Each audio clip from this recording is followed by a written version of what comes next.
masuk ke sesi 2 itu pelaksanaannya itu adalah jam 9.30 sampai dengan jam 13.10.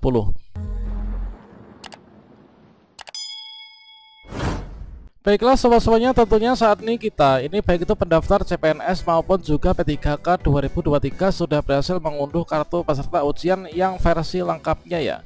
Artinya berisi lokasi ujian dan juga informasi lain. Kemudian juga di sini kita sudah memahami untuk pembagian sesi antara sesi 1, sesi 2 dan juga sesi 3 dan berikutnya. Kemudian di sini untuk pelaksanaan SKD maupun juga pelaksanaan seleksi kompetensi, di sini kita harus datang lebih awal sesuai dengan pengumuman instansi masing-masing. Pada video ini kita akan berbagi update informasi terbaru, yaitu langkah strategis guru honorer untuk bisa lulus seleksi P3K Guru tahun 2023, supaya nanti kita bisa sukses mengikuti seleksi dengan COT BKN ini. Kira-kira langkah strategis tersebut apa? Silahkan simak video ini sampai selesai. Namun sebelum kita lanjutkan, perlu saya ingatkan, bagi teman-teman yang mungkin baru saja menemukan channel ini, silakan klik tombol subscribe-nya dan aktifkan notifikasi loncengnya, sehingga nanti jika ada update video terbaru, kalian tidak akan ketinggalan informasi. Baiklah sobat-sobatnya, untuk yang pertama di sini kita tentunya langkah pertama itu adalah mencetak kartu peserta ujian. Nah, kita login ke akun kita masing-masing. Ini sesuai dengan pemberitahuan BKN dulunya, yaitu kita mencetak kartu peserta ujian yang versi lengkapnya. Di sini kita berkunjung ke sscisnbkn.go.id dan selanjutnya di sini kita login ke akun kita. Kita bisa klik masuk, kemudian kita bisa klik OK. Dan berikutnya di sini kita bisa login ya setelah memasukkan nick dan juga passwordnya. Nah, di sini kita bisa klik masuk. Kemudian setelah kita berhasil masuk, maka langkah berikutnya adalah kita mencetak kartu peserta ujian. Saat ini sudah tanggal 9 November 2023. Tentunya kita harus mencetak kartu peserta ujian yang sudah versi lengkapnya. Nah, di sini kita bisa klik di sini untuk mencetak kartu peserta ujian. Setelah itu kita buka kartu peserta ujian yang berhasil kita cetak ya. Dan berikutnya setelah kita mencetak kartu peserta ujian, maka kita akan mendapatkan kartu peserta ujian ini.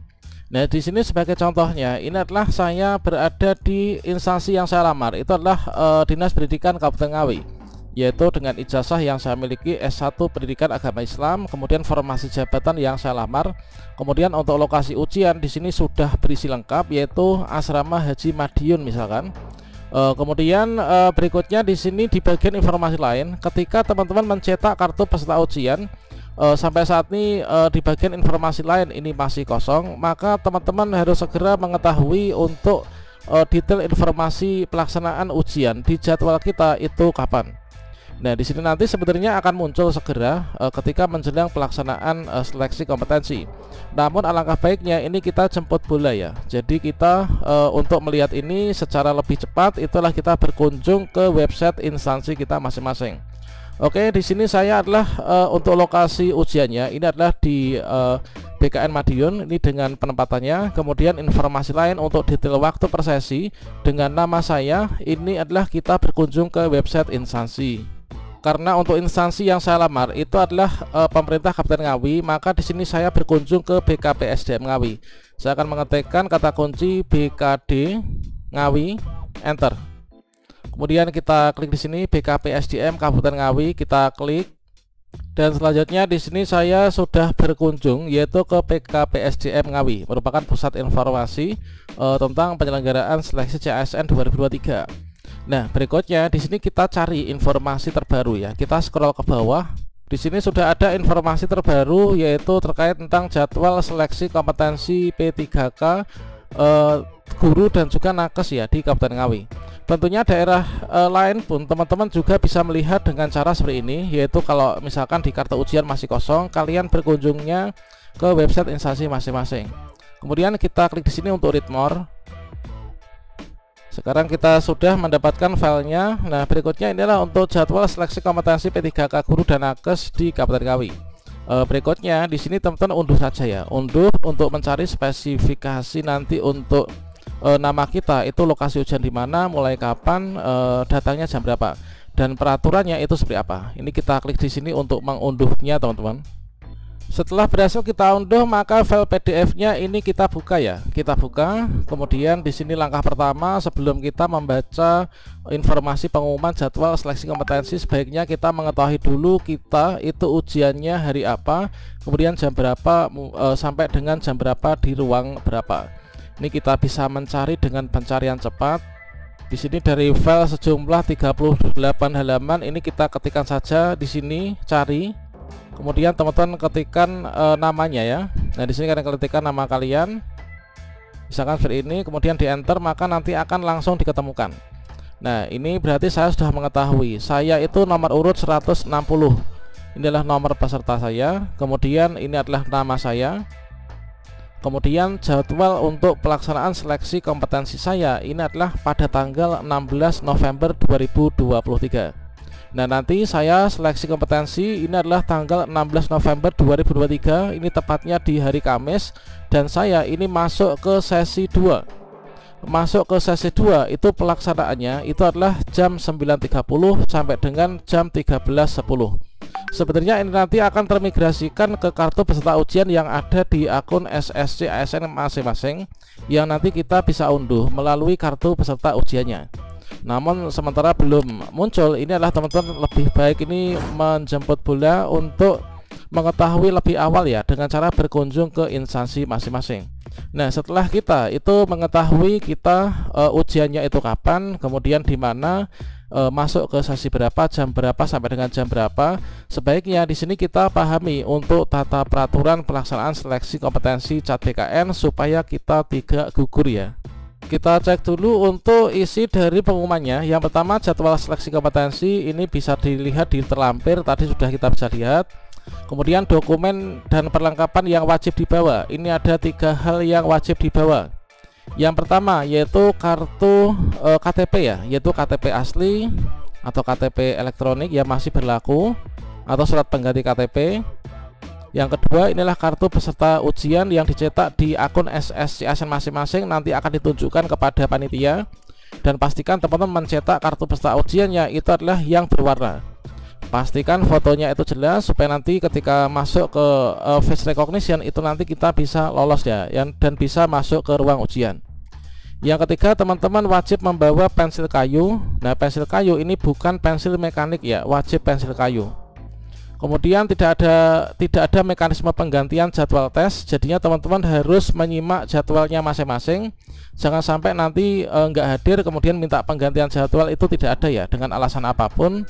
Ini pokoknya semua sesuai dengan jadwal yang telah diplottingkan. Kalau misalkan kita itu tidak hadir, maka dianggap kita itu tidak ikut tes dan kita akan dianggap gugur ya. Kemudian peserta menggunakan pakaian rapi, kemeja atas berwarna putih polos tanpa corak, dan juga celana panjang atau roknya warna hitam. Tidak boleh memakai kaos, celana berbahan jin, dan juga sandal. Peserta yang berjilbab ini menggunakan warna hitam polos. Kemudian tata tertib dan saksi ini mempedomani lampiran ke-8 surat edaran Kepala BKN nomor sekian tentang pelaksanaan seleksi dengan CAT BKN. Kemudian ketidaksesuaian dengan persyaratan pendaftaran, misalkan peserta ini peserta yang lulus setiap tahapan seleksi pendaftaran, administrasi, kemudian kompetensi, pemberkasan, usul NIP 3K. Jika di kemudian hari ditemukan adanya pemalsuan dokumen atau ketidaksesuaian dengan persyaratan yang ditentukan, maka dikenai sanksi ya, sesuai dengan peraturan perundang-undangan, yaitu dibatalkan kelulusannya serta secara otomatis nanti dianggap gugur atau tidak lulus. Kemudian keputusan panitia ini objektif, transparan, dan akuntabel, disertai dengan bukti dokumen sah yang diupload melalui SSCASN dan juga aturan pendukung lainnya. Kemudian untuk yang aturan ke-7, yaitu peserta wajib melakukan survei lokasi ya. Jadi teman-teman setelah mengetahui kapankah nanti ujiannya, kalian silahkan melakukan survei lokasi.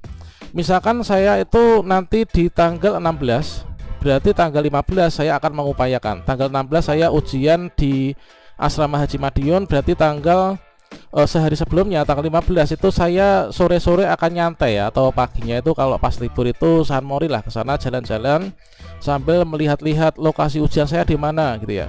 Kemudian ruangnya ruang yang mana, supaya nanti ketika kita datang ke sana itu tidak kedandapan teman. Jadi H-1 diharapkan melakukan survei sesuai dengan lokasi tes masing-masing. Kemudian peserta diperkenankan membawa dan memarkir kendaraan roda 2 ataupun 4 secara mandiri tanpa pengantar ya. Apabila disediakan tempat parkir di lokasi ujian, pengantar ini nggak diperkenankan bawa atau memakai mobil kendaraan roda 2 ataupun 4 di dalam lokasi ujian. Pengantar nggak boleh masuk dan menunggu di dalam area ini untuk menghindari kerumunan ya. Kemudian mengantar sampai dengan drop zone. Nah ini teman-teman, inilah harus dipahami benar-benar. Kemudian teman-teman juga pahami tata tertib peserta.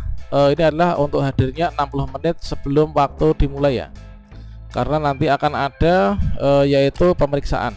Nah ini, kemudian yang dilarang apa, yang diwajib dibawa apa, kemudian sanksi-sanksi dan juga lain sebagainya. Kemudian ini yang penting. Nah teman-teman setelah melihat, yaitu ini adalah untuk jadwal selain di hari Jumat cat BKN. Di sini kalau misalkan kita itu masuknya di sesi berapa. Nah kalau teman-teman ada yang sesi 1, misalkan sesi 1, meskipun di kartu peserta ujian nantinya adalah pelaksanaan selama 130 menit kan, jam 8 sampai dengan 10 lebih 10 pelaksanaan seleksi kompetensi. Namun teman-teman harus sudah tiba di tempat lokasi, yaitu ini jam 6.30 sampai dengan jam 8 ini harus sudah mengikuti kegiatan.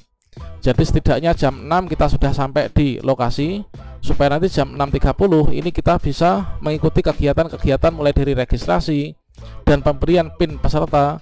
Pemberian PIN peserta nanti akan kita tuliskan dari panitia itu ke kartu ujian masing-masing ya. Di sana kan ada kolom untuk PIN ujian. Kemudian menitipkan barang, body checking, masuk ruang steril, perpindahan peserta dari ruang steril ke ruang ujian itu memerlukan waktu. Jadi kalau misalkan saya tadi sesi 2 ini adalah jam sekian mulainya. Nah ini kita harus datang lebih awal teman-teman. Jadi di sini kita sesuaikan, inilah untuk jadwal yang selain hari Jumat. Kemudian di sini wajib hadir tepat waktu ya. Ini dicermati benar-benar untuk jadwalnya, antara jadwal hari Jumat ataukah tidak hari Jumat. Oke, itu adalah teman-teman yang harus segera lakukan untuk saat ini, supaya nanti sukses untuk mengikuti seleksi kompetensi P3K. Dan semoga semua di tahun ini kita lulus ya.